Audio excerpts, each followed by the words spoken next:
Okay, we're back, and in this video lecture, we're going to be talking about nursing home reimbursements.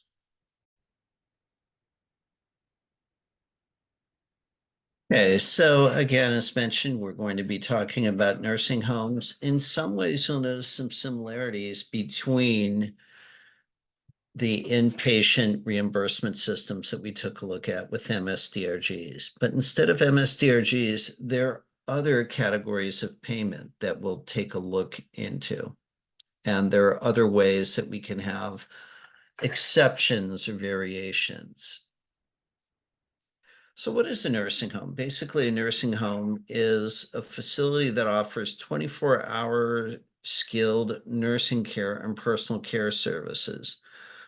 So you hear the term sometimes custodial nursing home. That's really what we're talking about in this case. With a skilled nursing these people are not custodial residents, as the terminology is used.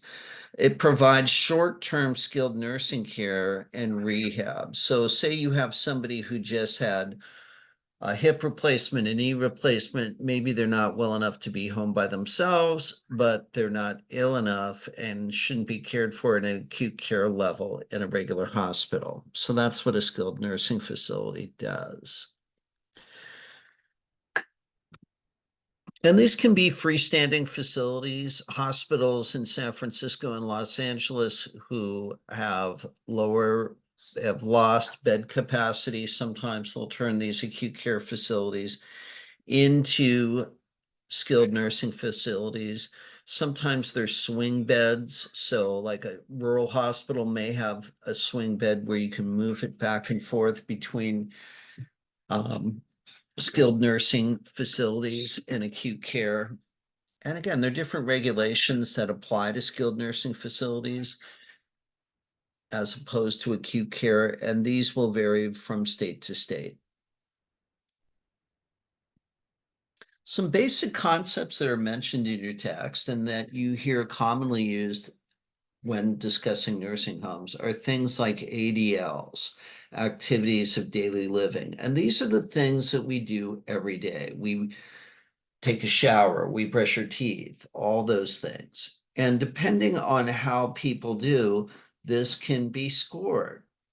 We also have personal care services. So these are services that are provided to assist people with their ADLs and may include self-administering medications, some light housekeeping, doing wash, things like that.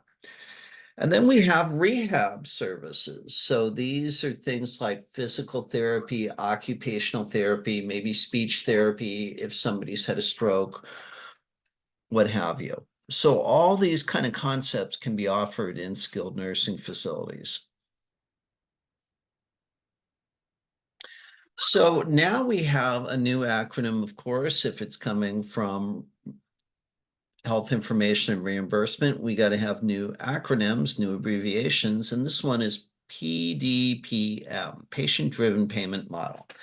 And it is a per diem reimbursement model, right? So it's basically we assign patients to a category based on individual characteristics, right? Some of the things that we just took a look at, how independent they can live, and so on. One of the things it's in some ways, it's a category similar to MSDRGs.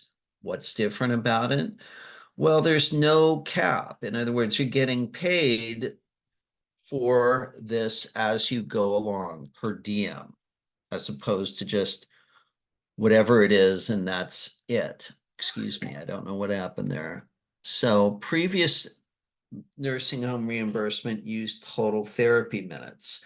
So this was thresholding. So the idea was we would just provide enough therapy minutes to hit the threshold so we'd get higher payment. Now it's categorized and then you get paid per diem based on that. And SNFs, of course, has several data reporting requirements. And again, this is much like an acute care or hospital.